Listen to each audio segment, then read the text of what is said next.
दोस्तों आज हम बात करने वाले कैसे हम लोग बोर्ड एग्जाम की कॉपी को कैसे पेपर को देखो ये आपका पेपर होगा 24 फरवरी को। कैसे आपको इस पेपर को जो आपका हिंदी का पेपर होने वाला है कैसे आप इस पेपर को बोर्ड एग्जाम की कॉपी पे ट्रिक से हल करोगे जिससे एग्जामिनर खुश होकर आपको पूरे पूरे नंबर देगा। देखो एक चीज जान लेना, बोर्ड एग्जाम की कॉपी 24 फरवरी को आपको कैसे हल करना है जिससे 100 में 100 आपको पूरे मिले।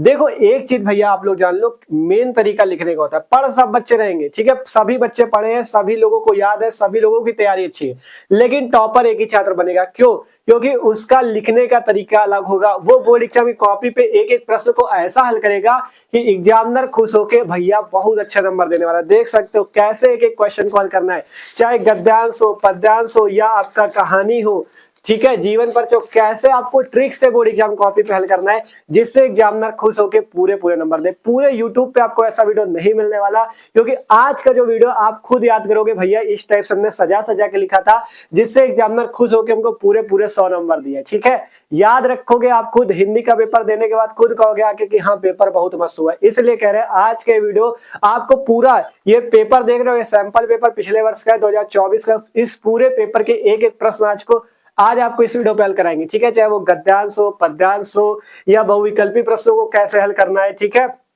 आपके संस्कृत गद्यांश हो गया, संस्कृत श्लोक हो गया, जीवन परिचय हो गया, ठीक है, मतलब जितने टॉपिक हैं सभी को आज आप इस कॉपी पे आपको हल करके बताएंगे। ठीक है, अभी आपको कॉपी की स्क्रीन पे ले चलेंगे, स्क्रीन पे आपको पूरा बता देंगे कैसे कॉपी हल करना है। ठीक है, देखो आपसे कह रहे हैं भाई बहुत मेहनत लगी इस वीडियो को बनाने में।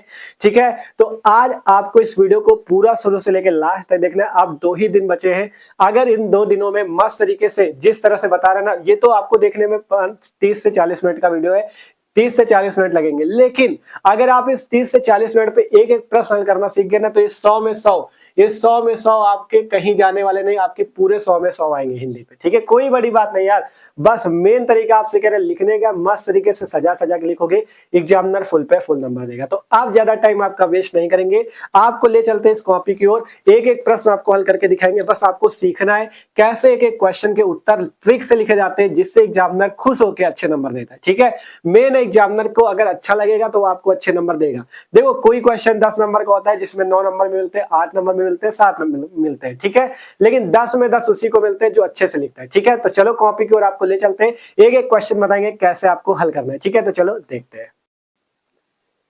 ठीक है, तो अब भैया मस्त तरीके से हम आपको बताते हैं कैसे आपको बोर्ड एग्जाम की कॉपी का एक एक पेज मस्त तरीके से आपको ट्रिक से लिखना है। देखो एक चीज हमने बताया ना, अगर ट्रिक से आप टॉपर की ट्रिक लगाते हो, मस्त तरीके से एक एक चीज लिखते हो ना, तो एग्जामिनर खुश होकर पूरे पूरे नंबर देता है। देख सकते हो आज हमने 2024 सामान्य हिंदी पिछले वर्ष का पेपर लिया है, इसी पेपर को पूरा आपको बोर्ड एग्जाम की कॉपी पे हल करके सब कुछ बताएंगे। ठीक है, एक एक प्रश्न बताएंगे कैसे ट्रिक से लिखना है। देखो एक चीज डालो, मेन तरीका लिखने का, मस्त तरीके से लिखोगे तो एग्जामिनर खुश होकर आपको अच्छे नंबर देगा और आप भी एक टॉपर छात्रों की गिनती में आ जाओगे। ठीक है, तो इसलिए इसी तरह से लिखना जैसे आज बताने वाले हैं। तो देखो इतना तो सबको पता है, जो बोर्ड एग्जाम की कॉपी होगी, जिनको नहीं पता वो लोग भी जान लो। भरना कैसे सबको पता है ना। सबसे पहले यहाँ पे होता है परीक्षार्थी का अनुक्रमांक अंकों में, तो जो आपका अनुक्रमांक हो, रोल नंबर हो, आपको डाल देना है। एग्जाम्पल के तौर पर हमने 1 2 3 4 5 6 डाल दिया, जो भी आपको डाल सकते हो। ठीक है, फिर परीक्षार्थी का अनुक्रमांक शब्दों में देखो इसी टाइप से डालना, जैसे 1 लिखा तो 1, 2 लिखा तो 2, 3 लिखा तो 3, 4 का 4, 5 को 5, 6 को 6। ठीक है, ऐसे ना कर देना कि 1,02,000, ऐसे ना करना, सीधा सीधा 1 2 3 4 5 6 ऐसे शब्दों में डाल देना। आपसे विषय एवं प्रश्न पत्र की बात है तो विषय है सामान्य हिंदी। प्रश्न पत्र संख्या या प्रश्न पत्र कौन सा आपको पता है, कितने हिंदी के कितने पेपर होते हैं, एक ही पेपर तो होता है, तो प्रश्न पत्र केवल। ठीक है, परीक्षा का दिन तथा तिथि। ठीक है, तो परीक्षा का दिन डालना है, तो परीक्षा का दिन सोमवार है तथा तिथि, देखो हमने पहले दिन डालना था, तिथि बाद में डाली थी। ठीक है, हमने दिन पहले मतलब तिथि पहले डाली, दिन बाद में। तो आपको क्या करना है, सबसे पहले दिन डाल देना। आपको पता है 24 फरवरी को जो दिन हो वो डाल देना, सोमवार वैसे पड़ेगा तो सोमवार हो गया, और तिथि जो है वो 24/2/2025 है। ठीक है, मतलब तारीख और ये दिन। ठीक है, तो पहले दिन को लिखना, तो सोमवार पहले लिखना, फिर तारीख बाद में। ठीक है, फिर केंद्र का नाम, जिस केंद्र पे मतलब जिस जगह आपका सेंटर जाए पेपर का, जिस स्कूल में आपका सेंटर जाए वहां पे आपको केंद्र का नाम, सेंटर का नाम डाल देना है। फिर अब प्रश्न पत्र पर अंकित संकेत, संकेत कौन सा डालना होता है, ये जो ऊपर लिखा होता है, जैसे यहाँ पे 302 डीएम लिखा है तो हमने यहाँ पे 302 डीएम लिख दिया। फिर है कक्ष निरीक्षक का पूर्ण हस्ताक्षर, ये आपका जो कक्षा में टीचर होगा वही सब कुछ नीचे का भरेगा, ठीक है। इतना ही आपको भर देना मस्त तरीके से। और अगर भरने में, पहला पेज भरने में कोई दिक्कत हो तो आपके क्लास में जो भी टीचर हो उससे आप चाहो जितनी बार पूछना चाहो पूछ लेना, कोई भी आपको डरना नहीं है एक भी बात के लिए, ठीक है। आप जितने बार पूछोगे उतने बार टीचर आपको बताएगा, बस अपने तरफ से जल्दी जल्दी ना भरना, आपको जो ना समझ में आए क्लास में जो टीचर होगा आपका उससे पूछ लेना, ठीक है। अब आपको बताते हैं कैसे एक एक क्वेश्चन को आपको हल करना है और कैसे आपको हिंदी की कॉपी पे लिखना है, ठीक है। तो देखो इतना पता है, 3 घंटे 15 मिनट का पेपर, पूर्णांक 100 नंबर, ये निर्देश पढ़ लेना, ठीक है। खंड का को हम सॉल्व करना है और बताते हैं एग्जाम की कॉपी पे कैसे लिखना है, ठीक है। पहले का नंबर प्रश्न है, और एक चीज याद रखना, इस 2024 का जो पिछले वर्ष का पेपर है ना, ये पूरा इसके जितने क्वेश्चन है सभी महत्वपूर्ण, अच्छे से देखना, ठीक है। पहले का नंबर प्रश्न है, आचार्य रामचंद्र शुक्ल ने हिंदी साहित्य का प्रथम मौलिक उपन्यास निम्न में से किसको माना है, ठीक है। तो आपको ये क्वेश्चन, मतलब ऐसा क्वेश्चन जो बार बार पूछा जाता है कि आचार्य रामचंद्र शुक्ल ने हिंदी साहित्य का प्रथम मौलिक उपन्यास किसको माना है, तो याद रखना हिंदी साहित्य का प्रथम मौलिक उपन्यास परीक्षा गुरु को कहा जाता है, जिसके लेखक का नाम है श्री निवास दास, ठीक है। तो इसमें पहला ऑप्शन सही है, परीक्षा गुरु को, ठीक है। फिर है नाटक नहीं है, बताओ इन चारों में से नाटक कौन सा नहीं है, राजमुकुट, गरुड़ ध्वज, अपना अपना भाग्य, आन का मान।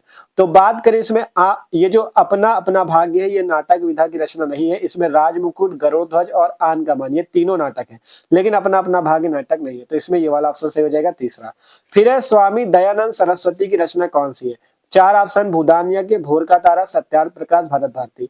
तो इसमें जो सत्यार्थ प्रकाश है ये स्वामी दयानंद सरस्वती जी की रचना है, तो तीसरा ऑप्शन सही हो जाएगा। फिर घ नंबर क्वेश्चन है, मैके आंगन चहके द्वार के रचनाकार, बहुत महत्वपूर्ण रचना है। मैके आंगन चहके द्वार जो है इसके रचनाकार का नाम है कन्हैया लाल मिश्र प्रभाकर जी, तो इसका पहला ऑप्शन सही है, कन्हैया लाल मिश्र प्रभाकर। फिर अंगा नंबर क्वेश्चन है, प्रोजी सुंदर रेड्डी द्वारा लिखित निबंध कौन सा है, 4 ऑप्शन है, आधुनिक भाषा, समाज एवं भाषा, भाषा और आधुनिकता, भाषा का महत्व। तो याद रखना प्रोजी सुंदर रेड्डी का जो निबंध है वो है इसमें से भाषा और आधुनिकता, ठीक है। तो ये पांचों प्रश्न वायरल क्वेश्चन थे, इंपॉर्टेंट क्वेश्चन थे, 2024 के पेपर में भी पूछे गए थे, ठीक है। अब बात करें कैसे आपको इसे बोर्ड एग्जाम की कॉपी पे लिखना है, तो अब हम आपको वो बताते हैं, ठीक है। तो देखो पहला पेज आपका यहाँ पे से शुरू होगा, देखो फिर बताते हैं, ठीक है। पहला पेज आपका कुछ इस टाइप से होगा, देखो सबसे पहले यहाँ पे आपको खंड का, इतना तो सबको हमने बताया था कि सबको क्या क्या ले जाना है बोर्ड एग्जाम में। सबसे पहले black sketch, blue sketch, black pen, blue pen और जो आपकी स्केल होती है, इतनी चीज आपको ले जानी है और मस्त तरीके से सजा सजा के लिखना है, जिससे एग्जामिनर अच्छे नंबर देगा, ठीक है। सबसे पहले यहाँ पे आपको खंड नंबर का डाल देना है, ठीक है। फिर इसके बाद पहला प्रश्न होता है तो प्रश्नोत्तर संख्या 1 हेडिंग लगा देना, ठीक है। इसके बाद यहाँ पे आपके पास कितने प्रश्न है, का, खा, गा, घा, अंगा, 5 होते हैं। तो देखो जिसका उत्तर लिखना उसका यहाँ पे डाल देना उत्तर नंबर का, ठीक है। पहले का लिखना है तो उत्तर नंबर का डाला। अब देखो यहाँ पे पहला प्रश्न था, आचार्य रामचंद्र शुक्ल ने हिंदी साहित्य का प्रथम मौलिक उपन्यास किसको माना, परीक्षा गुरु को। तो कौन सा ऑप्शन सही है, पहला। तो यहाँ पे पहले लिखो विकल्प नंबर पहला, परीक्षा गुरु को, फिर सही का निशान ऐसे लगा दो, इसी टाइप से आपको लिखना है, ठीक है। विकल्प नंबर पहला परीक्षा गुरु को, फिर सही का निशान आगे लगा दो, ठीक है। फिर खा नंबर था नाटक नहीं है, अपना अपना भाग्य, तो विकल्प नंबर तीसरा अपना अपना भाग्य सही है, ठीक है। तो यहाँ पे उत्तर नंबर खा, विकल्प नंबर तीसरा अपना अपना भाग्य, फिर सही का निशान, ठीक है। दूसरा भी हो गया। गा नंबर है स्वामी दयानंद सरस्वती की रचना है, तीसरा ऑप्शन सत्यार्थ प्रकाश, तो विकल्प नंबर तीसरा सत्यार्थ प्रकाश, इसमें भी सही का निशान, ठीक है। घ नंबर क्वेश्चन है, मैके आंगन चहके द्वार के रचनाकार कन्हैया लाल मिश्र प्रभाकर, तो यहाँ पे उत्तर नंबर घ, विकल्प नंबर पहला मैके आंगन चहके द्वार, ये वाला ऑप्शन सही है, ठीक है।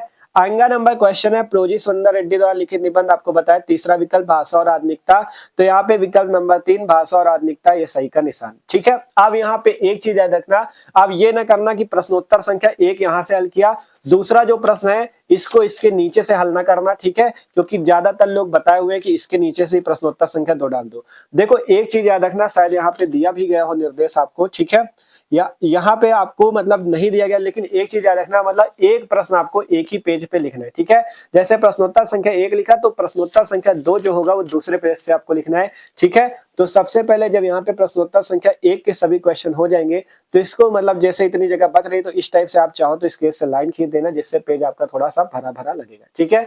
तो एक पेज में एक ही प्रश्न आपको करना है, प्रश्नोत्तर संख्या 1 हो गया, इसी टाइप से हल करना, इसके नीचे दूसरा न करने लगना, ठीक है।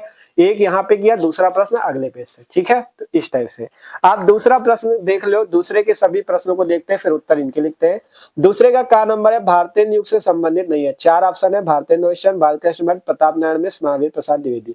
पूछा गया भारतेंदु युग से कौन संबंधित नहीं है, तो आपको पता है भारतेंदु हरिश्चंद्र भी भारतेंदु युग के लेखक है, बालकृष्ण भट्ट जी भी हैं और प्रताप नारायण मिश्र जी भी है, लेकिन महावीर प्रसाद द्विवेदी द्विवेदी युग के लेखक है, ना कि भारतेंदु युग के। तो इसका ये चौथा ऑप्शन सही है, महावीर प्रसाद द्विवेदी जो है भारतेंदु युग के लेखक नहीं है। ठीक है।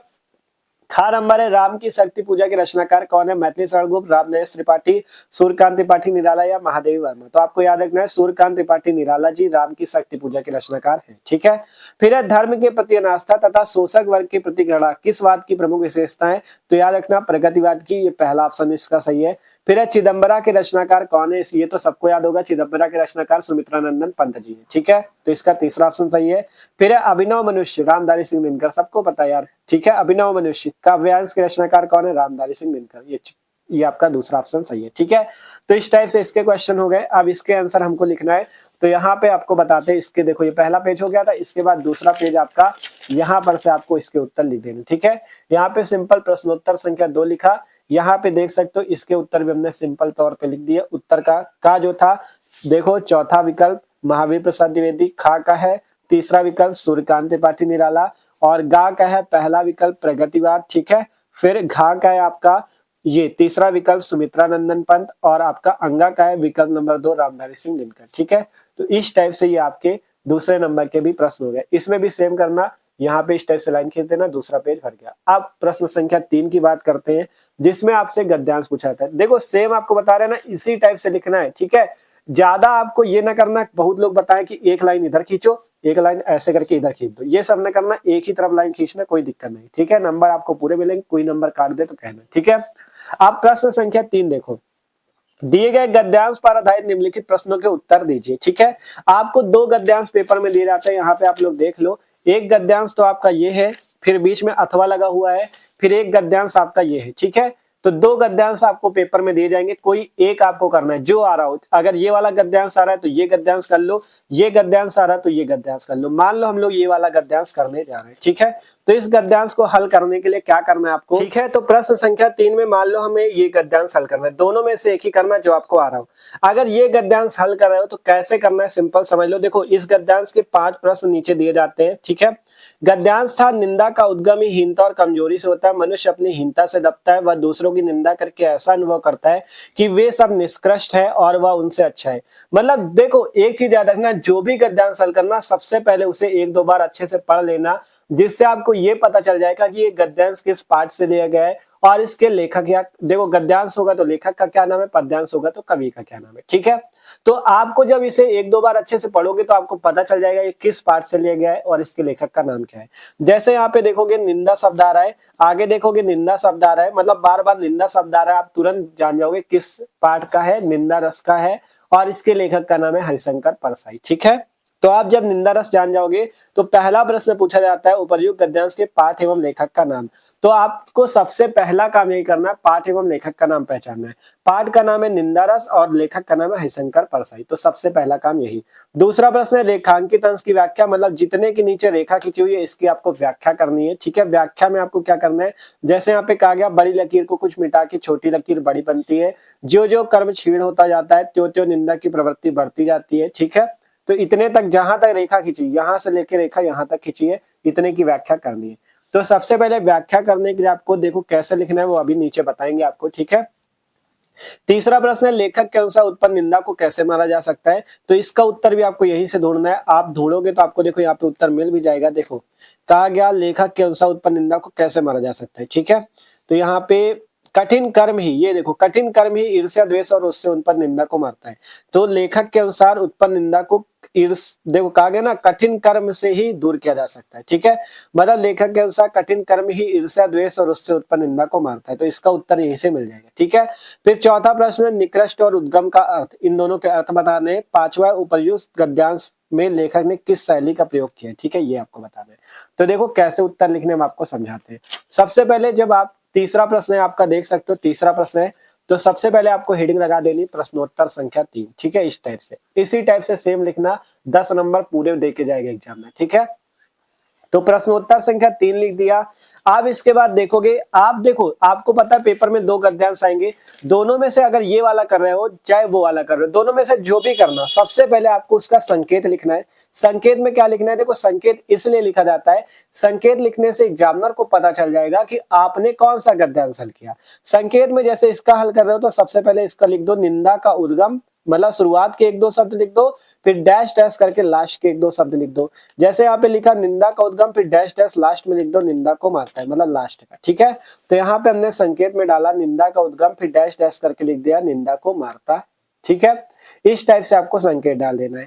अब 5 प्रश्नों के उत्तर देने हैं। पहला प्रश्न है उपर्युक्त गद्यांश के पाठ एवं लेखक का नाम उल्लेख कीजिए। ठीक है, तो यहाँ पे हमें लिखना है उत्तर नंबर पहला। उत्तर नंबर पहला, यहाँ पे पाठ का नाम आपको डाल देना है। पाठ का नाम हमने आपको बताया कौन सा पाठ है, आप पहचानोगे पहले। पाठ का नाम है निंदा, निंदा बार बार निंदा रस का है। लेखक का नाम क्या है, हरिशंकर परसाई। तो पाठ का नाम निंदा रस, लेखक का नाम हरिशंकर परसाई। यही आपसे पूछा गया, उपर्युक्त गद्यांश के पाठ एवं लेखक का नाम लिखो। लेकिन अब आपको यहाँ पे टॉपर की ट्रिक अपनानी है। अब आपको करना क्या है, मस्त तरीके से यहाँ पे संदर्भ भी लिख देना है। पूछा केवल पाठ का नाम और लेखक का नाम ही गया है, लेकिन थोड़ा सा अपने से दिमाग लगा के आपको यहाँ पे संदर्भ भी लिख देना है कि प्रस्तुत गद्यांश हमारी पाठ्य पुस्तक हिंदी के निंदा रस नामक पाठ से लिया गया है, इसके लेखक का नाम हरिशंकर परसाई है। ठीक है, तब आपको एग्जामिनर अच्छे से, देखो एक प्रश्न जो होता है 2 नंबर का, 5 दूना 10 नंबर मिलते हैं, एक प्रश्न 2 नंबर का होता है। जब मस्त तरीके से लिखोगे तो एग्जामिनर खुश होकर आपको खुद अच्छे नंबर देगा। ठीक है, सबको 10 नंबर नहीं मिलते, किसी को 9 भी मिलते, किसी को 8 भी मिलते, किसी को 7 भी मिलते। जो अच्छे से लिखेगा उसको 10 में 10 मिलेंगे। ठीक है, तो पाठ का नाम निंदा रस, लेखक का नाम हरिशंकर परसाई, फिर संदर्भ जरूर लिख देना, पूछा जाए चाहे ना पूछा जाए लिख देना। ठीक, प्रस्तुत गद्यांश हमारी पाठ्य पुस्तक हिंदी के निंदा रस नामक पाठ से लिया गया है और इसके लेखक का नाम हरिशंकर परसाई है। इस टाइप से लिखोगे तुरंत आपको 2 नंबर मिल जाएंगे। ठीक है, फिर इसके बाद दूसरा प्रश्न है रेखांकित अंश की व्याख्या, जितने के नीचे रेखा खींची इसकी व्याख्या करो। ठीक है, तो सिंपल से यहाँ पे देखो उत्तर नंबर 2 हमको लगाना है हेडिंग। ठीक है, उत्तर नंबर 2 लिखेंगे रेखांकित अंश की व्याख्या। ठीक है, आप सबसे पहले आपको इसकी व्याख्या करने के लिए पहली लाइन लिखना है कि प्रस्तुत पंक्तियों में लेखक कहते हैं कि। ठीक है, अगर गद्यांश होगा तो लेखक कहेंगे, पद्यांश होगा तो कवि कहेंगे। ठीक है, हमने लिखा प्रस्तुत गद्यांश में लेखक कहते हैं कि। अब इसी का आपको व्याख्या करनी, इसी का अर्थ बनाना है कि बड़ी लकीर को कुछ मिटा के छोटी लकीर बड़ी बनती है, जो जो कर्म छीड़ होता जाता है त्यो तो निंदा की प्रवृत्ति बढ़ती जाती है, यहाँ तक की व्याख्या करनी। तो हमने देखो लिखा है कि प्रस्तुत पंक्तियों में लेखक कहते हैं कि जिस प्रकार एक लंबी लकीर को कुछ मिटा के छोटी लकीर को बड़ा किया जाता है, उसी प्रकार जैसे जैसे मनुष्य के कर्म छीड़ होते जाते हैं वैसे वैसे निंदा बढ़ने लगती है। अर्थात मनुष्य की कर्महीनता से निंदा का जन्म होता है और मनुष्य अपने कर्म न करने के आलस्य को छुपाने के लिए वह अपने आप को दूसरों के सामने ऊंचा दिखाने का प्रयास करता है। वह इसके लिए निंदा का सहारा लेता है और दूसरे की बुराई करके अपने अहम की तुष्टि करता है। इस टाइप से आपको इसका अर्थ व्याख्या कर देना है। देखो व्याख्या करने के लिए केवल इतना ही नहीं यूज करना कि बड़ी लकीर कुछ मिटा के इतना लिख दो बस हो गया, तो इससे क्या 2 नंबर मिलेंगे। एग्जामिनर को देखो लगना चाहिए, तो उसके लिए ऐसे जोड़ो, अर्थात लेखक यहाँ कहना चाहते हैं, यहाँ से शब्द ले लो, लिखना इसी से बना के, यहाँ से ले लो अर्थात निंदा का उद्गमहीनता, मतलब यहाँ से आप जोड़ जोड़ के मतलब 6-7 लाइन लिख दो, जिससे एग्जामिनर को लगे हाँ अच्छी व्याख्या आपने की है, आपको तुरंत अच्छे नंबर दे। ठीक है, थोड़ा सा दिमाग खुद से भी लगाना, ये नहीं कि केवल इसी से उतार के लिखो, इससे तो लिखना ही है, इससे तो लिखना ही है, लेकिन कुछ अपने हिसाब से भी बना के लिख दो। अर्थात यहाँ पे लेखक कहना चाहते हैं, इस टाइप से बना बना के लिख दो 4-5 लाइन, जैसे हमने यहाँ पे लिखा। ठीक है, पूछा 2 ही लाइन में, अगर इसका उत्तर यहाँ से लिखते तो 2 ही लाइन में आ जाता, लेकिन थोड़ा सा अपना दिमाग लगा के अच्छे से लिख दिया गया। ठीक है, जिससे एग्जामिनर खुश होकर अच्छे नंबर देगा। फिर है तीसरा कि लेखक के अनुसार उत्पन्न निंदा को कैसे मारा जा सकता है, तो लेखक के अनुसार उत्पन्न निंदा को कठिन कर्म के द्वारा मारा जा सकता है, या लिख दो लेखक के अनुसार कठिन कर्म ही ईर्ष्या द्वेष और उससे उत्पन्न निंदा को मारता है। ठीक है, सारे उत्तर इसी से ढूंढने। ठीक है, तो यहाँ पे देखो तीसरे प्रश्न का उत्तर हमने वही लिख दिया कि लेखक के अनुसार कठिन कर्म के द्वारा ही निंदा को मारा जा सकता है, अर्थात हमें कर्म के प्रति आलस्य नहीं करना चाहिए, इसके द्वारा ही हम उत्पन्न निंदा को मार सकते हैं। देखो कुछ लाइन हमने यहाँ पे जोड़ दी, अपने हिसाब से बना के लिख दिया कि हमें कर्म के प्रति आलस्य नहीं करना चाहिए, मतलब हमें कर्म करना चाहिए, आलस नहीं करना चाहिए, इसके द्वारा ही हम उत्पन्न निंदा को मार सकते हैं। ये हमने खुद से दिमाग लगा के थोड़ा सा लिख दिया। ठीक है, इसी टाइप से आपको भी दिमाग लगाना है। ठीक है, चौथा प्रश्न यहाँ पे था कि निकृष्ट और उद्गम शब्दों के अर्थ लिखिए।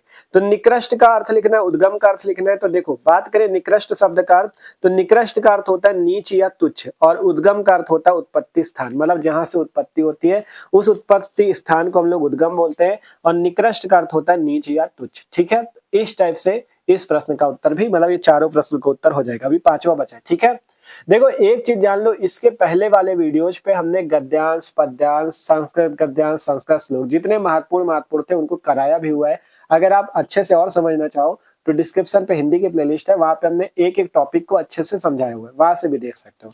यहाँ पे हम आपको केवल ये समझाने का प्रयास कर रहे हैं कि कैसे आपको बोर्ड एग्जाम की कॉपी को लिखना है जिससे एग्जामिनर खुश होकर अच्छे नंबर देगा। देख सकते हो इस टाइप से लिखोगे तो कौन खुश होकर अच्छे नंबर नहीं देगा। ठीक है, 4 प्रश्न हो गए, 5वां प्रश्न देख लो। 5वां था कि उपर्युक्त गद्यांश में लेखक ने किस शैली का प्रयोग किया। शैली को बताने किस शैली का प्रयोग इस गद्यांश में किया गया है। तो आपको पता होगा हरिशंकर परसाई जी किस शैली का प्रयोग करते थे। ठीक है, तो अगर बात करें तो वो व्यंग्यात्मक, वो व्यंग रचनाएं करते थे, तो यहाँ पे व्यंग्यात्मक एवं विवेचनात्मक शैली का उन्होंने प्रयोग किया था। तो यहाँ पे देखो 5वें का उत्तर हम यहाँ पे लिखते हैं। चारों प्रश्नों के उत्तर हो गया, 5वें का उत्तर अगले पेज से। ठीक है, ठीक है, देख सकते हो 5वें प्रश्न का उत्तर कि प्रस्तुत गद्यांश में लेखक ने व्यंग्यात्मक एवं विवेचनात्मक शैली का प्रयोग किया। ठीक है, इस टाइप से 5वें प्रश्न का उत्तर भी हो जाएगा। आप देखो यहाँ पे भी हमने एक ये नहीं करना कि अगला प्रश्न इसके नीचे से आप कर दो, यहाँ पे इस टाइप से लाइन खींच देना, इस पेज को छोड़ दो, अगले पेज से अगला क्वेश्चन आप करो। ठीक है, इस टाइप से आपको करना है। तो ये वाला तीसरा प्रश्न भी हल हो चुका है। ठीक है, अब इसके बाद हम लोग बात करते हैं चौथा प्रश्न। ठीक है, तो अगर आप लोग इसको भी नोट करना चाहो कर सकते हो, सेम इसी तरह के आपको करना है। ठीक है, आप देखते हैं चौथा क्वेश्चन। ठीक है, तो दोनों गद्यांश वाले हो गए, गद्यांश में से एक ही करना था, उसी टाइप से पद्यांश भी 2 होंगे, दोनों में से एक ही करना होगा। देखो प्रश्न संख्या 4, देखो जैसे जैसे बता रहे हैं ना भाई, एक एक बात को मैं सुनना मेहनत करके लिए आपके लिए बना रहे हैं, इसीलिए कि आप लोग अच्छे से लिख पाओ और एग्जामिनर से फुल पे फुल नंबर पाओ। ठीक है, चौथा प्रश्न है दिए गए पद्यांश पर आधारित निम्नलिखित प्रश्नों के उत्तर दीजिए। आपको पेपर में जैसे 2 गद्यांश दिए जाते हैं वैसे ही पेपर में 2 पद्यांश भी दिए जाते हैं, दोनों में से एक ही करना होता है। ठीक है, तो पद्यांश देखो है जैसे आपका पहला तो ये है, मुझे फूल मत मारो होकर मधु के मीत बतन, पटु तुम कटु गरल नगारो, मुझे विकलता तुम्हें विफलता, ठहरो श्रम परिहारो, नहीं भोगनी या मैं कोई, जो तुम जाल पसारो, बल हो तो सिंदूर बिंदु या हर नेत्र निहारो, रूप दर्प कंदर्प तुम्हें तो मेरे पति परिवारो, लो या मेरी चरण धूलि उस रति के सिर पर धारो। ये आपको एक पद्यांश दिया गया और एक पद्यांश इस पेज पे आपको दिया गया है, ये वाला। बीती विभावरी जागरी, अंबर पनघट में डुबो रही, तारा घट उषा नागरी, खग कुल कुल कुलसा बोल रहा, किसलय का अंचल डोल रहा, लोया लतिका भी बल रही, मधु मुकुल नवल रस गागरी। मतलब 2 पद्यांश है, दोनों में से आपको एक चीज देखो, जब भी गद्यांश हल करो या पद्यांश हल करो, दिमाग ये लगाओ कि आप सबसे पहले उसका पाठ का नाम और लेखक या कवि का नाम जान लो। अगर इतना जान गए तो आप तो उसे बना के कर लोगे, क्योंकि पहला प्रश्न मेन होता है कि पद्यांश का शीर्षक एवं कवि का नाम। अगर ये सही लिख दिया तो आगे के प्रश्न तो आपको इसी से उत्तर ढूंढ देना, इसी गद्यांश या पद्यांश से। तो मेन ध्यान दिया को पाठ एवं कवि का नाम, अगर इसका आ रहा है तो इसका लिख दो, इसका अगर इसका आ रहा है तो इसका लिख दो। मान लो हमें ये वाला आ रहा है, हम पहचान गए कि ये वाला जो है, पहले 1-2 बार पढ़ लो, जैसे मुझे फूल मत मारो होकर मधु के मीत बदन, पटु तुम कटु गरल नगारो, तो आप तुरंत जान जाओगे इसमें क्या बताएगा, मुझे फूल मत मारो। इस वाले पद्यांश में कामदेव जी से जो लक्ष्मण जी की पत्नी उर्मिला जी थी वो कहती है कि हे कामदेव जी, मुझ पे काम रूपी फूल मत मारो, आप होकर मधु के मीत मदन, मतलब आप जो हो बसंत अर्थात मधु के मीत हो, मतलब मित्र हो। ठीक है, हे कामदेव आप तो बसंत के मित्र हो, पटु तुम कटु गरल नगारो, इसलिए मुझ पे कटु अर्थात ये कड़वे बाण मुझ पे मत मारो। ये चीज किसने बताया, उर्मिला जी ने बताया, किससे, कामदेव जी से। ठीक है, तो ये आपको पहचानना किस पाठ से लिया गया, ये गीत नामक शीर्षक से लिया गया, जिसके लेखक है मैथिली शरण गुप्त। ठीक है, गीत नामक देखो गीत हमारे हिंदी में 2 है, पहला गीत है मैथिली शरण गुप्त जी का जो कि साकेत महाकाव्य से लिया गया है, दूसरा गीत है जयशंकर प्रसाद का जिसमें ये वाला था, बीती विभावरी जागरी, बीती विभावरी जागरी, अंबर पनघट में डुबो रही, तारा घट उषा नागरी। ये वाला आपका गीत है जो कि जयशंकर प्रसाद का है, लेकिन ये वाला गीत है मैथिली शरण गुप्त का जो साकेत महाकाव्य से लिया गया। ठीक है, तो इसको कैसे हल करना है, 5 प्रश्न है। पहला उपर्युक्त पद्यांश का संदर्भ लिखो, दूसरा रेखांकित अंश की व्याख्या, तीसरा प्रस्तुत पद्यांश में उर्मिला ने अपने सिंदूर बिंदु को किसके समान बताया, चौथा होकर मधु के मीत मदन पंक्ति में प्रयुक्त अलंकार बताओ, मैं अबला बाला वियोगिनी कुछ सो दया विचारों में कौन सा रस प्रयुक्त किया गया ये बताओ। ठीक है, तो मस्त तरीके से इसके उत्तर भी लिखना है। ठीक है, तो सिंपल जैसे गद्यांश पे हल किया वैसे ही पद्यांश पे भी करना है। सबसे पहले यहाँ पे प्रश्नोत्तर संख्या 4 आपको डाल देना है, संकेत आपको लिखना है, संकेत में वही करना है जैसे ये वाला हल कर रहे हो। तो सबसे पहले इसके 1-2 शब्द लिख दो, जैसे मुझे फूल मत मारो, फिर डैश डैश कर दो, लास्ट का लिख दो उस रति के सिर पर धारो। ठीक है, तो हमने यहाँ पे लिख दिया मुझे फूल मत डैश डैश करके लास्ट का सिर पर धारो। ठीक है, अब इसके बाद पहला प्रश्न है कि उपर्युक्त पद्यांश का संदर्भ लिखो। देखो संदर्भ कभी पूछा जाएगा, कभी नहीं पूछा जाएगा, क्योंकि कभी कभी पूछ लेगा पाठ का नाम एवं कवि का नाम बताओ, तो आपको संदर्भ पूछा जाए तब भी लिखना है, नहीं पूछा जाएगा तब भी लिखना है, ठीक है।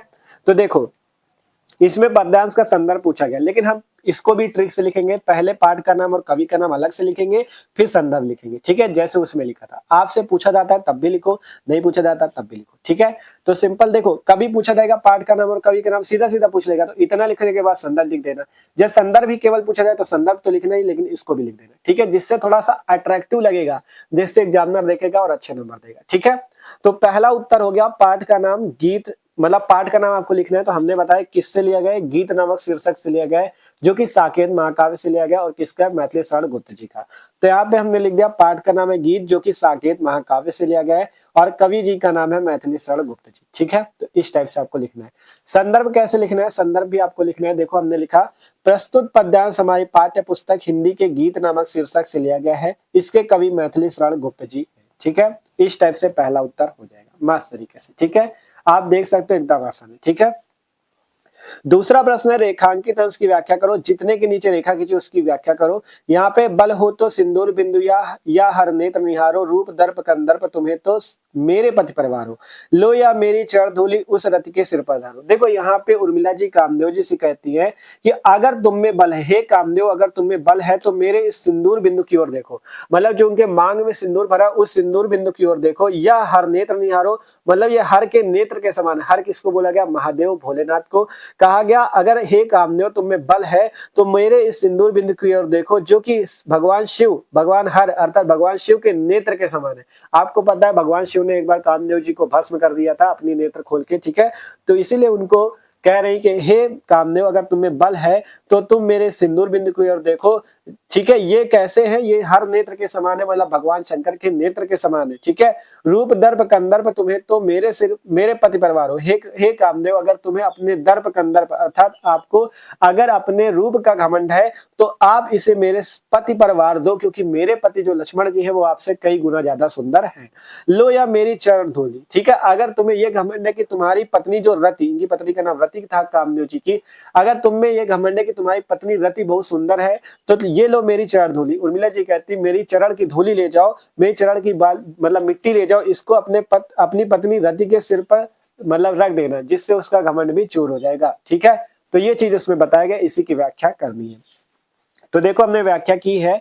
उत्तर नंबर दूसरा रेखांकित अंश की व्याख्या। सबसे पहले लिखना है प्रस्तुत पंक्तियों में उर्मिला जी कामदेव जी से कहती हैं कि हे कामदेव यदि तुम में बल है तो शिव जी के नेत्र के समान बाधाओं को भस्म कर देने वाले मेरे सिंदूर बिंदु की ओर देखो, तुम्हारे माया रूपी जाल, जो कामदेव जी माया रूपी जाल फेंक रहे थे, मतलब माया रूपी बाण चला रहे थे, उसको फैलाने से कुछ नहीं होगा। उर्मिला कहती कि हे कामदेव यदि तुम्हें अपने सौंदर्य पर गर्व है तो तुम अपने इस गर्व को मेरे पति के चरणों में न्यौछावर कर दो, अर्थात सौंदर्य में तुम मेरे पति के चरणों की धूल के समान हो। यदि तुम्हें इस बात का घमंड है कि तुम्हारी स्त्री रति अत्यंत सुंदर है तो तुम मेरे चरणों की धूल को रति के चरणों पर रख दो, अर्थात तुम मुझे विचलित करने में कभी सफल नहीं हो सकोगे। तो ये इसका उत्तर है, रेखांकित अंश की व्याख्या इस टाइप से आपको लिख देनी, ठीक है। मस्त तरीके से कुछ शब्द अपने जोड़ जोड़ के लिखोगे तो एग्जामिनर अच्छे नंबर देगा, ठीक है। तो ये पहला प्रश्न, ये दूसरा प्रश्न। तीसरा प्रश्न है कि प्रस्तुत पद्यांश में उर्मिला ने अपने सिंदूर बिंदु को किसके समान बताया, तो हमने बताया बल हो तो सिंदूर बिंदु या हर नेत्र निहारो, मतलब इस पंक्ति में उर्मिला जी ने अपने सिंदूर बिंदु को भगवान शंकर के नेत्र के समान बताया। तो वही उत्तर आपको लिखना है तीसरे का, कि प्रस्तुत पद्यांश में उर्मिला ने अपने सिंदूर बिंदु को भगवान शिव के नेत्र के समान बताया है, ठीक है। तो इस टाइप से ये तीनों प्रश्न के उत्तर हो जाएंगे, ठीक है। देख सकते हो इसी टाइप से मस्त तरीके से लिखना है आपको कॉपी पे, ठीक है, इस टाइप से। चौथा प्रश्न हो गया, अभी दो प्रश्न बचे, ठीक है। चौथा पांचवा, यहाँ पे होकर मधु के मीत मदन पंक्ति में अलंकार बताओ, मैं अबला बाला वियोगनी कुछ तो दया विचारों में रस बताओ, ठीक है। तो इसके उत्तर भी देखते हैं, देखो, ठीक है। अगर इसके स्क्रीनशॉट करना चाहो तो कर लेना, ठीक है। देख सकते हो चौथे प्रश्न का उत्तर है कि होकर मधु के मीत मदन में अलंकार कौन सा, उपमा अलंकार, क्योंकि कहा गया मधु के मीत मदन, मतलब यहाँ पे उपमा की गई है कामदेव जी के किससे उपमा की गई है कि कामदेव जी के मित्र कौन है, मधु है अर्थात बसंत है, ठीक है, तो ये उपमा की गई है, तो इसमें उपमा अलंकार है। चौथा है मैं अबला बाला वियोगिनी कुछ तो दया विचारों में रस कौन सा है, तो इसमें करुण रस है, क्योंकि वो जो उर्मिला जी है वो दुखी भाव से कामदेव जी से कहती है कि मुझको परेशान मत करो, तुम मुझ पे काम रूपी बाण मत चलाओ, ठीक है, तो इसमें रस कौन सा है, करुण रस। तो चौथे प्रश्न का उत्तर ये, पांचवे का ये। इसी टाइप से जब कॉपी पे इतनी जगह बचेगी तो इसके नीचे दूसरा प्रश्न न करके इस टाइप से लाइन खींच के इस पेज को छोड़ देना है। अब अगला प्रश्न अगले पेज से आपको करना है, ठीक है, तो ये चौथा भी हो गया, ठीक है, सिंपल से दोनों में से एक करना था, आप एक कर लोगे इस टाइप से, ठीक है। अब पांचवा प्रश्न देखते हैं, तो देखो पांचवे में क्या होता है आपसे, ठीक है, इसी टाइप से सेम आपको लिखना है। तो आपसे कह रहे हैं ना अपने दोस्तों के साथ भी शेयर करना, जिससे 24 फरवरी को जो हिंदी का पेपर होने वाला है उसमें वो लोग भी अच्छे नंबर ला सके, ठीक है। पांचवा प्रश्न है, देखो पांचवे का नंबर कि निम्नलिखित में से किसी एक लेखक का साहित्यिक परिचय देते हुए उनकी प्रमुख रचनाओं का उल्लेख कीजिए, ठीक है। यहाँ पे 3 लेखकों के जीवन परिचय या साहित्यिक परिचय पूछे गए हैं। पहला कन्हैयालाल मिश्र प्रभाकर, हरिशंकर परसाई, डॉक्टर एपीजे अब्दुल कलाम। तीनों में से एक ही का आपको करना है। हमने करा तो सारे रखे, इसके पहले वाले वीडियोज पे हमने सभी महत्वपूर्ण जीवन परिचय लेखक और कवियों के करा दिए थे, ठीक है। तो जिन्होंने वो वाले वीडियो नहीं देखे जीवन परिचय के लेखक और कवियों के, अगर देखना चाहो तो डिस्क्रिप्शन पे हिंदी की प्लेलिस्ट है जहाँ पे आपको सारे वीडियो मिल जाएंगे, ठीक है। तो यहाँ पे देखो हमसे कहा गया है 80 शब्द सीमा है, शब्द सीमा 80 शब्दों में लिखना है और ट्रिक से लिखना है, जिससे एग्जामिनर खुश होकर अच्छा नंबर देगा, ठीक है। तीनों में से एक ही करना है, तो हम मान लो पहला कर रहा है कन्हैयालाल मिश्र प्रभाकर वाला, ठीक है। तीनों में से एक ही करना जो आपको आ रहा हो, कोई ये नहीं कि यही करना है, जो आता हो वो करना, ठीक है। आपको तैयार सारे करके रखने, हमने कहा था लेखक और कवियों में कम से कम 4 आपको याद कर लेने, ठीक है। तो देखो पांचवे के काम में कैसे आपको जीवन परिचय ट्रिक से लिखना है वो भी हम आपको बता रहे हैं बोर्ड एग्जाम कॉपी पे, कन्हैयालाल मिश्र प्रभाकर जी का, ठीक है। तो सबसे पहले यहाँ पे हेडिंग लग जाएगी प्रश्नोत्तर संख्या 5 का, ठीक है, प्रश्नोत्तर संख्या 5 का। अब यहाँ पे हेडिंग लगी कन्हैयालाल मिश्र प्रभाकर। सबसे पहले आपको जीवन परिचय लिखने से पहले जो महत्वपूर्ण बातें होंगी, जैसे जन्म, मृत्यु, जन्म स्थान, पिता का नाम, माता का नाम, रचनाएं, ये सब आपको इस टाइप से एक ब्रैकेट पे लिखना है, ठीक है, इस टाइप से। जैसे हमने जन्म इनका लिख दिया सन 1906 ईस्वी, मृत्यु सन 1995 ईस्वी, जन्म स्थान देवबंद सहारनपुर, पिता का नाम पंडित रामदत्त मिश्र, रचनाएं आकाश के तारे, धरती के फूल, मैक्यांगन, चैके द्वार आदि। ये इनकी प्रमुख रचनाएं, मतलब मेन चीजें जो है, ठीक है। इसको लिखने से क्या होगा, देखो एग्जामिनर के पास इतना टाइम नहीं होता कि एक एक चीज पढ़ेगा, मेन चीज इतनी चीज देखेगा, खुश हो जाएगा, तुरंत 5 नंबर पक्के, ठीक है। इस तरह से लिखना है। अब इसके बाद बना के यहाँ पे लिखना है जीवन परिचय। देखो पहले लिखना है कन्हैयालाल मिश्र प्रभाकर का जन्म 1906 ईस्वी को देवबंद सहारनपुर में हुआ था। इनके पिता का नाम पंडित रामदत्त मिश्र था। इनके पिता पूजा पाठ तथा पुरोहिताई करते थे और इनकी आर्थिक स्थिति अच्छी नहीं होने के कारण इनकी शिक्षा का क्रम टूट गया, ठीक है। इस टाइप से आपको लिखना है।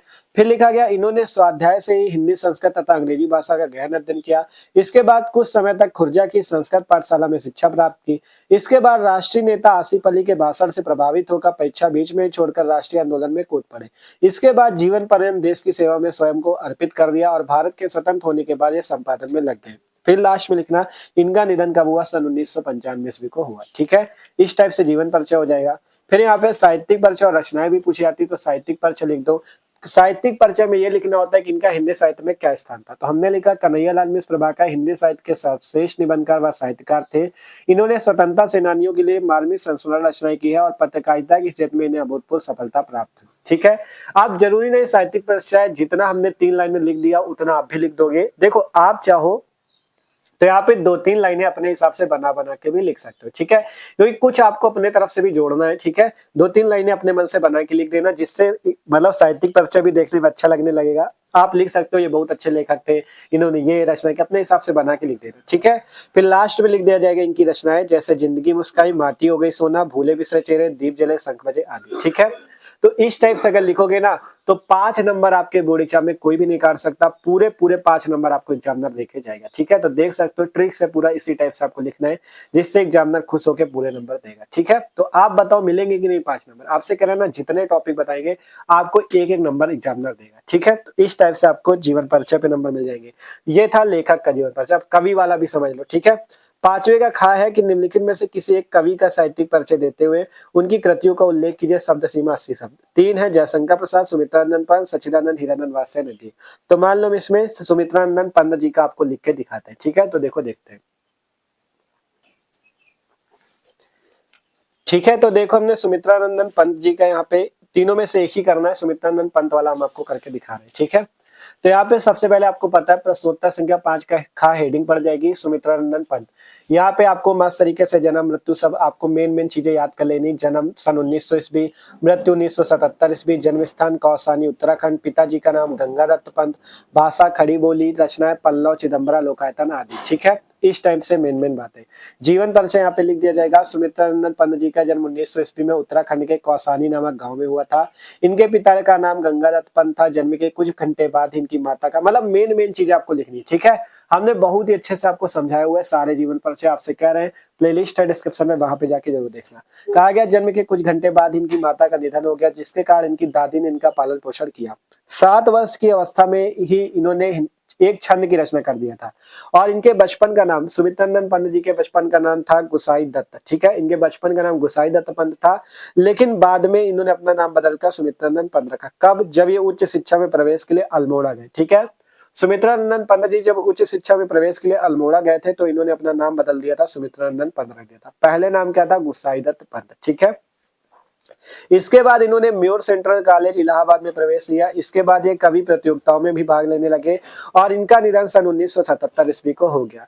तो इस टाइप से जीवन परिचय। फिर साहित्यिक परिचय लिखना है। साहित्यिक परिचय जैसे सुमित्रा नंदन पंत के काव्य में कल्पना एवं भावों की सुकुमार कोमलता के दर्शन होते हैं। इनकी छायावादी, छायावादी युग के लेखक है, तो कहा गया इनकी छायावादी कविता अत्यंत कोमल एवं मृदुल भावों को अभिव्यक्त करती है। इन्हीं कारणों से पंत जी को प्रकृति का सुकुमार कवि कहा जाता है। ठीक है, कभी कभी बहुविकल्पी प्रश्न आ जाता है कि प्रकृति का सुकुमार कवि किसे कहा जाता है, तो याद रखना सुमित्रा नंदन पंत को कहा गया ना। इन्हीं कारणों से पंत जी को प्रकृति का सुकुमार कवि कहा जाता है। इसके बाद कुछ रचनाएं और भी लिख सकते हो, जैसे यहाँ पे लिख दिया गया युगपत, युगांत, पल्लव, गुंजन, लोकायतन, चिदम्बरा, रसविरथी आदि। ठीक है, एक चीज याद रखना, किसी भी कवि या लेखक का जीवन परिचय तैयार करो, कम से कम 6-7 रचनाएं उनकी जरूर तैयार करो, जिससे यहाँ पे भी 1-2 लिख दो और यहाँ पे भी लिख दो। ठीक है, तो इस टाइप से लिखोगे तो जीवन परिचय के नंबर भी पक्के। ठीक है, 5वें का खा भी आपको समझ में आया। इसके बाद आगे के देखते हैं। आगे 6वां प्रश्न है, यहाँ पे देखो कहा गया बहादुर अथवा लाठी कहानी के उद्देश्य को अपने शब्दों में लिखिए। ठीक है, अधिकतम शब्द सीमा 80 शब्द है, 5 नंबर मिलेंगे, ये कर लो। या अथवा में है ध्रुव कहानी का ध्रुव यात्रा कहानी की कथा वस्तु अपने संक्षेप में शब्दों में लिखिए, अधिकतम शब्द सीमा 80 शब्द। ठीक है, मतलब चाहे बहादुर कहानी का उद्देश्य लिख लो, बीच में अथवा लगा, लाठी कहानी का उद्देश्य लिख लो, यहाँ पे भी अथवा लगा, चाहे ध्रुव यात्रा कहानी की कथा वस्तु संक्षेप में लिख दो। मतलब यहाँ पे 3 ऑप्शन मिल गया, चाहे बहादुर कहानी का उद्देश्य लिखो, लाठी कहानी का उद्देश्य लिखो या ध्रुव यात्रा कहानी की कथा वस्तु लिखो, तीनों में से एक कर सकते हो। ठीक है, आपको जो आ रहा हो कर दो। ठीक है, तो यहाँ पे हम आपको देखो बताते हैं। ठीक है, तो आप यहाँ पे बहादुर या लाठी कहानी में कोई भी लिख सकते हो। हमने बहादुर कहानी का उद्देश्य देखो यहाँ पे लिखा हुआ है, अधिकतम शब्द सीमा 80 शब्द थी, 5 नंबर मिल रहे। ठीक है, तो प्रश्नोत्तर संख्या 6 हमने यहाँ पे डाल दिया, 6वां प्रश्न है। ठीक है, देख सकते हो। तो बहादुर कहानी का उद्देश्य देखो, उद्देश्य और सारांश अलग होता है। उद्देश्य में लिखना होता है कि यहाँ पे लेखक क्या कहना चाहते हैं, और सारांश में लिखना होता है पूरी कहानी। ठीक है, तो हमने इसके पहले वाले वीडियोज पे सारांश और उद्देश्य दोनों करा रखा है। यहाँ पे उद्देश्य पूछा गया तो उद्देश्य हमें लिखना है। तो प्रश्नोत्तर संख्या 6 बहादुर कहानी का उद्देश्य, इस टाइप से हेडिंग लगा देना, लेखक अमरकांत जी। ठीक है, आपको इसीलिए पूरा लिख के बोर्ड एग्जाम कॉपी पे बताया। मेहनत बहुत लगी, ये याद रखना। ठीक है, बहुत मेहनत लगी है वीडियो बनाने में, लेकिन पूरी मेहनत तब सफल हो जाएगी जब आप भी इसी टाइप से लिखाओगे और एग्जामिनर से पूरे नंबर पा जाओगे। ठीक है, तो उद्देश्य देखो पूरा लिखा गया है कि इस कहानी का उद्देश्य समाज में उत्पन्न वर्ग संघर्ष को मानवीय सहानुभूति द्वारा समाप्त करने का संदेश देना है। शोषितों के प्रति मानवता एवं प्रेम का व्यवहार ऊंच नीच के भेद के कारण दिल में पड़ी दरार को भर देता है। बहादुर भी मानवीय स्नेह एवं संवेदनाओं का भूखा है। मालिक द्वारा पीटे जाने और प्रतिक्रिया स्वरूप उसके द्वारा घर छोड़ दिए जाने पर परिवार के सभी लोगों को पश्चाताप का अनुभव होता है। ये स्वयं को दोषी महसूस करते हैं। धनी और निर्धन का वर्ग भेद मानवीय भावना ही कम कर सकती है। लेखक का मुख्य उद्देश्य दोनों के हृदय का परिवर्तन है और सबके प्रति सहानुभूति पूर्ण व्यवहार बनाए रखने का संदेश देना है।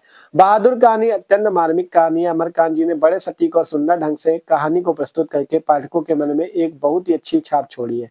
कहानी कला के तत्वों की दृष्टि से यह एक सफल कहानी रही है। ठीक है, इस टाइप से आपको उद्देश्य लिख देना है। मतलब उद्देश्य में ये लिखना था कि लेखक क्या कहना चाहते हैं। ठीक है, तो उद्देश्य आपने लिख दिया। तो इस टाइप से 6वां प्रश्न भी हो जाता है। आप यहाँ पे बहादुर का भी लिख सकते थे, लाठी का भी लिख सकते थे। हमने ये जान लो बहादुर का करा रखा है, पंचलाइन का करा रखा है, उद्देश्य भी सारांश भी, लाठी का भी करा रखा है। डिस्क्रिप्शन पे जो प्लेलिस्ट में हिंदी वाली वहां पे वीडियो भी है। ठीक है, तो 6वां प्रश्न भी इसी टाइप से हो जाएगा। देख सकते हो लास्ट में इस टाइप से लाइन खींच दिया गया। 80 शब्द में लिखना है, 80-90 शब्द में लिख देना, कोई ज्यादा बड़ा नहीं लिखना। ठीक है, 6वां प्रश्न हो गया। 7वां देखो, सातवां प्रश्न यहाँ पे है कि स्वपठित खंड काव्य के आधार पे किसी एक खंड का एक प्रश्न का उत्तर दे। ठीक है, देखो खंड काव्य वाले प्रश्न की बात करें तो खंड काव्य का प्रश्न हर जिले के लिए अलग अलग होता है। किसी जिले पे मुक्ति यज्ञ खंड काव्य चल रहा होगा, किसी पे सत्य की जीत चल रहा होगा, किसी पे रश्मिरथी चल रहा होगा, किसी पे आलोक व्रत, किसी पे त्यागपति, किसी पे श्रवण कुमार। हमारे यहाँ बात करें तो हमारे फतेहपुर जिले में कौन सा चलता है, रश्मिरथी। ठीक है, तो रश्मिरथी आपके में जो हो उससे कोई लेना देना नहीं, आपको पेपर में जो आएगा आपने स्कूल में खुद ही पढ़ा होगा। अगर आपने रश्मिरथी पढ़ा है तो ये वाला प्रश्न उठा लेना, अगर सत्य की जीत पढ़ा तो दूसरा प्रश्न उठा लेना, मुक्ति यज्ञ पढ़ा तो पहला, जो आपने पढ़ा वो वाला उठा लेना। जैसे रश्मिरथी पढ़ा तो यहाँ पे रश्मिरथी के दो प्रश्न है, दोनों में से बीच में अथवा लगा है, दोनों में से करना एक ही है।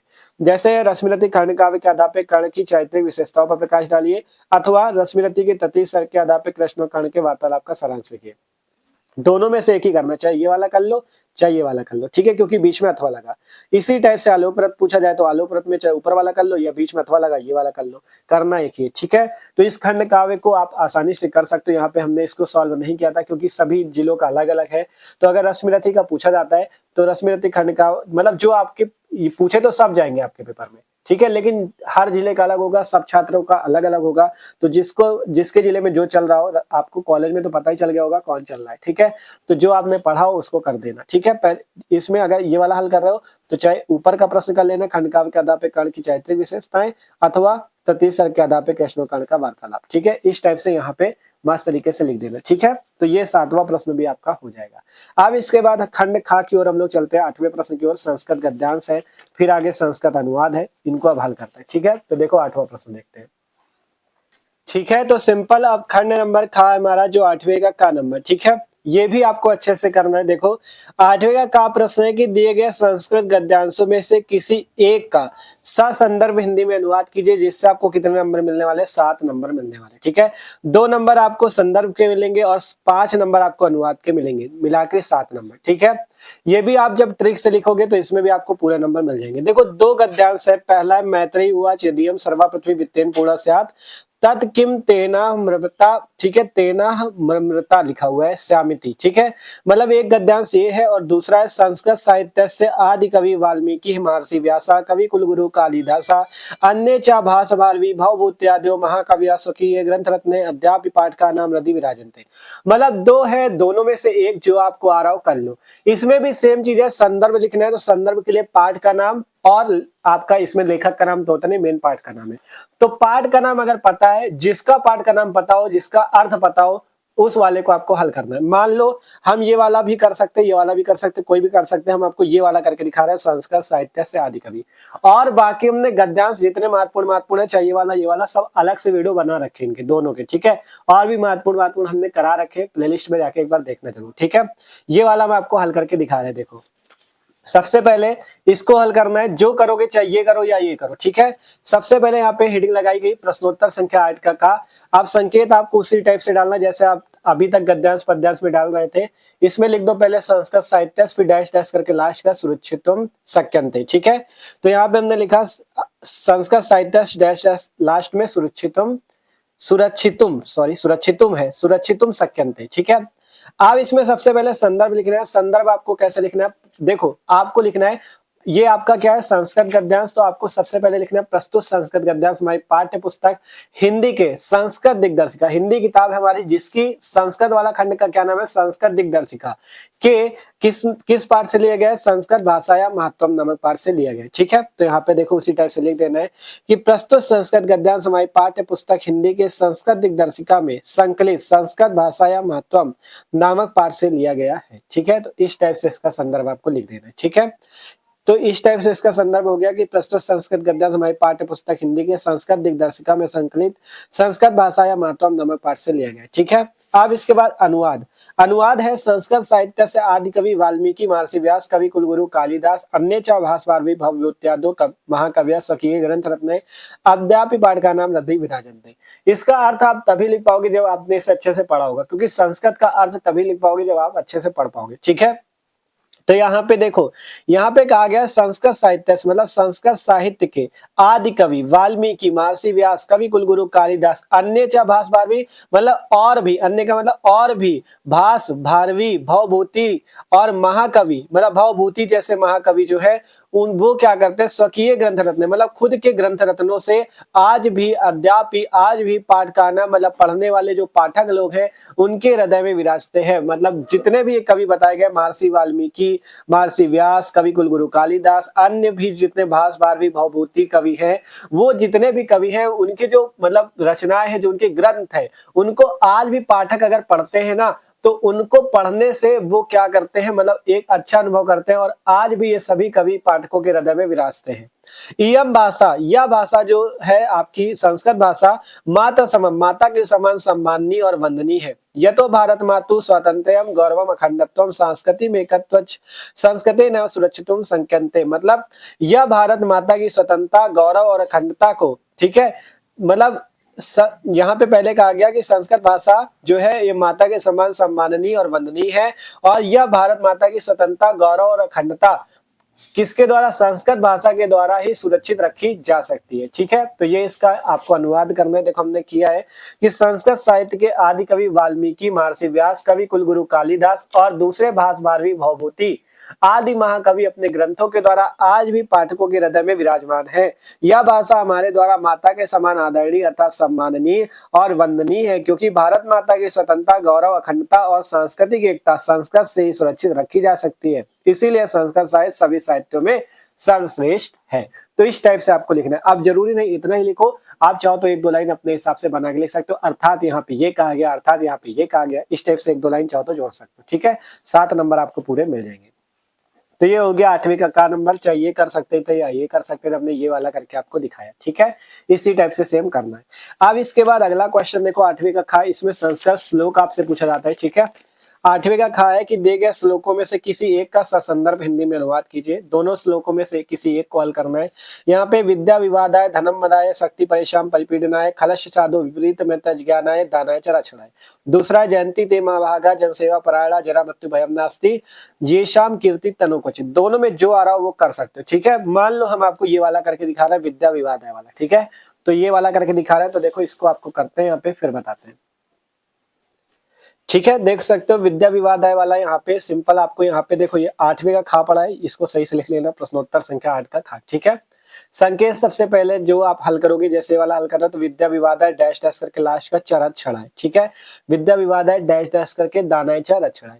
संदर्भ लिख देना कि प्रस्तुत संस्कृत श्लोक हमारी पाठ्य पुस्तक हिंदी के संस्कृत दिग्दर्शिका के सुभाषित रत्नानी नामक पाठ से लिया गया। पाठ का नाम पता होना चाहिए। ये वाला जो था ये सुभाषित रत्नानी से है। ये वाला देखो यहाँ पे सही से देख लो, ये सुभाषित रत्नानी का और ये महामना मालवीय वाले का है, जयंती ते महाभागा वाला। ठीक है, दोनों में से जो आ रहा हो कर सकते हो। हमने करा सारे रखे आपको बताया था। ठीक है, ये वाला हम कर रहे हैं, तो सिंपल पहले लिख देंगे कि प्रस्तुत संस्कृत श्लोक हमारे पाठ्य पुस्तक हिंदी के संस्कृत दिग्दर्शिका के सुभाषित रत्नानी नामक पाठ से लिया गया है। अनुवाद इसका क्या हो जाएगा, देखो विद्या विवादाय, धनम मदाय, शक्ति परीशाम परिपीडनाय, खलश चादो विपरीत में तज्ज्ञानाय, दानाय च रक्षणाय। मतलब जो पहली लाइन पे बताया गया विद्या विवादाय, धनम मदाय, शक्ति परेशान परिपीडनाय, मतलब पहली लाइन में मूर्खों की बात है, दूसरी लाइन में सज्जन व्यक्ति की बात है।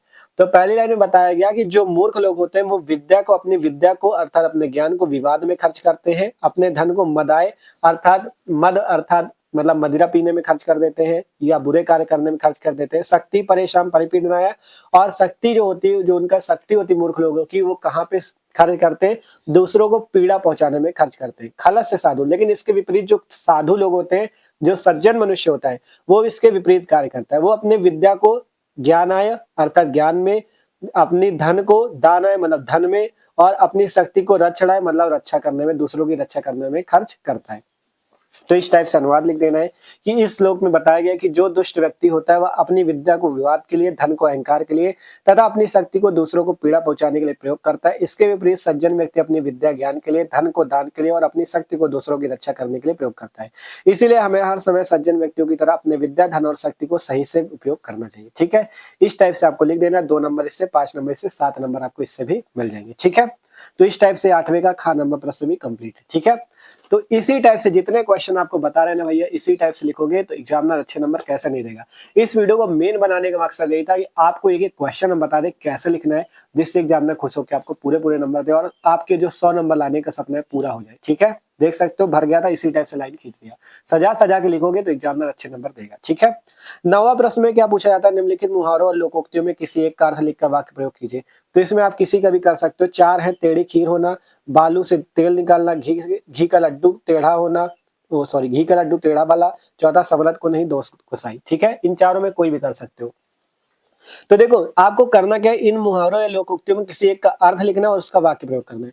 तो चारों में जो भी आपको आ रहा हो, आपको हमने कहा था लोकोक्ति और मुहावरे की बात करें तो आपके क्वेश्चन बैंक में होंगे, कम से कम जितने महत्वपूर्ण पिछले वर्षों में पूछे गए हैं उनको आपको अच्छे से तैयार कर लेना, उसका वाक्य प्रयोग करना भी और अर्थ निकालना भी आपको सीख लेना है।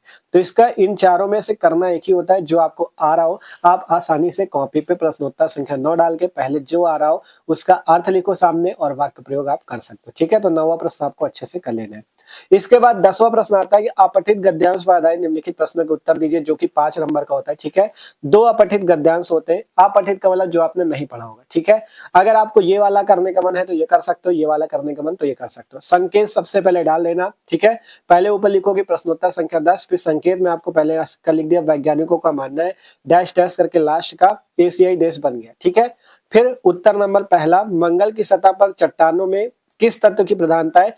तो यहाँ पे इसका जो प्रश्न है ये इसका उत्तर आपको कहां से मिलेगा, यहाँ से। मतलब ये जो तीनों प्रश्न है इन तीनों प्रश्नों के उत्तर आपको यहीं से ढूंढने, कहीं अलग इनके उत्तर नहीं है, इन तीनों के उत्तर यहीं से मिलेंगे। 2-2, 3-3, 4-4 लाइन में बना के लिख देना, इसी से ढूंढ के आपको पूरे 5 नंबर मिल जाएंगे। ठीक है, जैसे अभी गद्यांश हल किया था वैसे सेम इसमें हल करना है। इसमें पार्ट का नाम भी नहीं लिखना, इसमें केवल यहाँ से उठा के मतलब यहाँ से उत्तर ढूंढ के आपको इनके उत्तर ढूंढने 5 नंबर पक्के। ठीक है, इन दोनों में से कोई भी कर सकते हो। ठीक है, इसमें हम आपको कॉपी पे लिख के नहीं दिखाए क्योंकि इसमें कुछ नहीं, जैसे गद्यांश अभी हल हुआ था वैसे ये भी हल होगा। इन तीनों के उत्तर आपको यहीं से ढूंढ लेने। ठीक है, 10वां प्रश्न भी हो जाएगा। इसके बाद आपका यहाँ पे 11वें प्रश्न पे आपकी व्याकरण शुरू हो जाती है।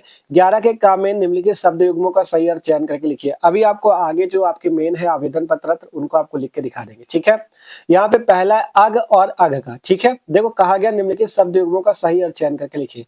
जैसे अग और अग, मतलब अग का क्या अर्थ है और अग का क्या अर्थ है। 4 आपके पास ऑप्शन है, आगे और पीछे, अचल और पाप, नया और पुराना, और आपका आना और पुण्य। ठीक है, तो याद रखना अग और अग का होता है अचल और पाप। देखो ये भी आपको तभी याद हो पाएंगे, देखो 2 नंबर का 1 और 1 मिला के 2।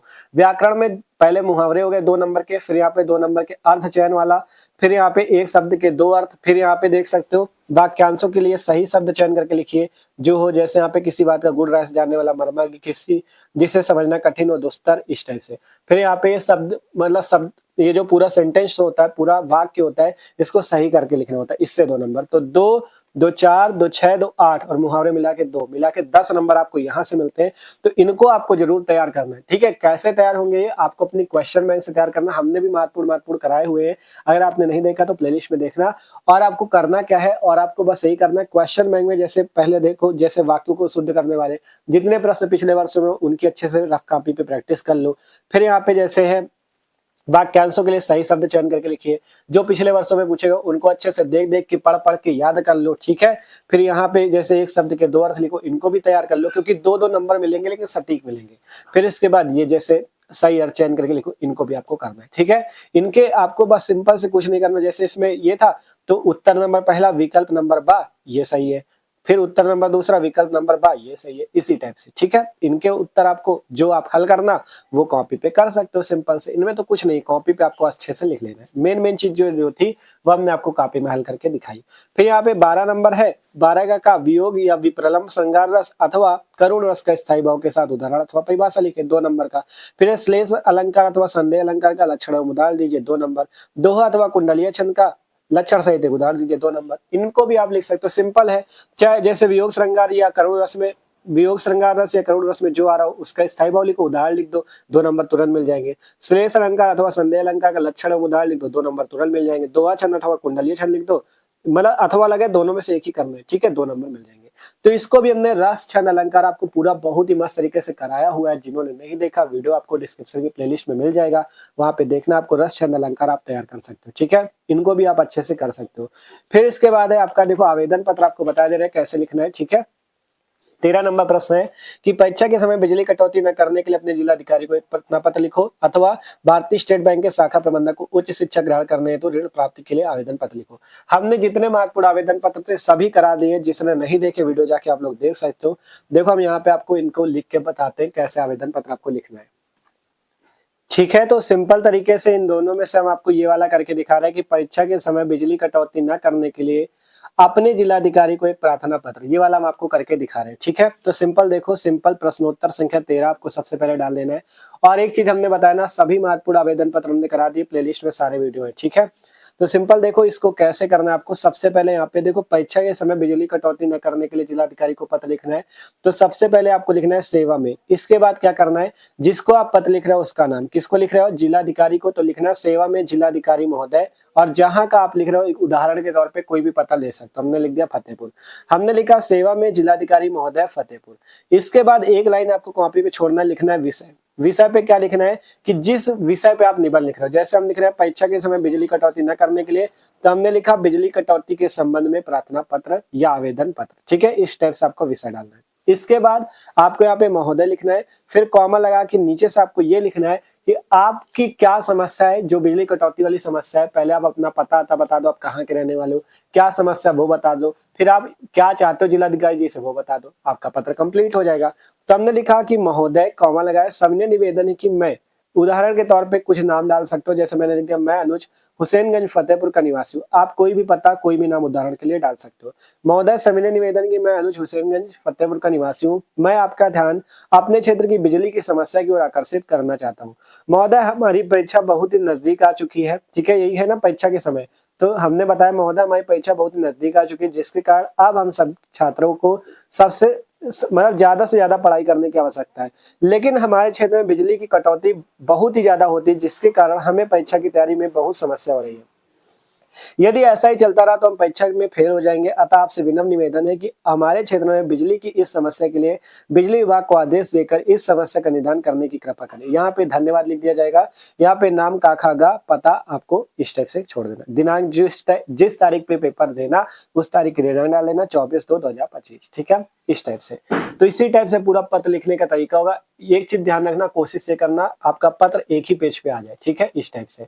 तो ये आपको तुरंत, आपके कितने नंबर का है, 6 नंबर आपको तुरंत मिल जाएंगे। ठीक है, और हमने बताया जितने महत्वपूर्ण आवेदन पत्र उनको बहुत ही आसान तरीके से हमने सिखाया, आप लोग जाके जरूर देखना वीडियो। ठीक है, इसके बाद 14 नंबर क्वेश्चन है कि निम्नलिखित विषयों में से किसी एक विषय पर अपनी भाषा शैली में निबंध लिखो। 9 नंबर का निबंध आता है। ठीक है, पहला है अंतरिक्ष में भारत के बढ़ते कदम, दूसरा प्रजातंत्र में विपक्ष की भूमिका, भारत के आर्थिक विकास में गैर परंपरागत ऊर्जा स्रोतों का योगदान, हमारी सामाजिक प्रमुख समस्या और उनका समाधान।